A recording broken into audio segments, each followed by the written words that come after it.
থেকে আশুলিয়ার ভাড়া হওয়ার 30 টাকা, সেখানে ভাড়া নিচ্ছে 25 টাকা।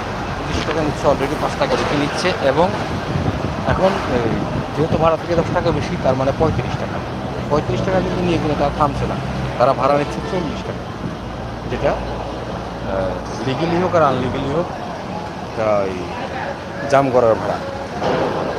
তো এই যে নৈরাজ্য, এই নৈরাজ্য মোটামুটি ওই 24-এর আন্দোলনের পর কিছুদিন থেমেছিল, তারপর থেকে সেটা আবার কন্টিনিউ হচ্ছে।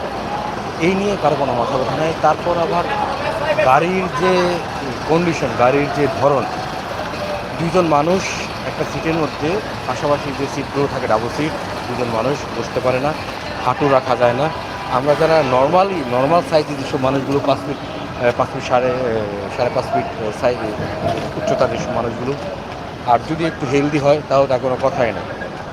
তো এই বিষয়গুলো নিয়ে কারো কোনো ভ্রুক্ষেপ নাই, না প্রশাসন, না মালিক সমিতি, তাদের কারো কোনো মাথা ব্যথা নেই।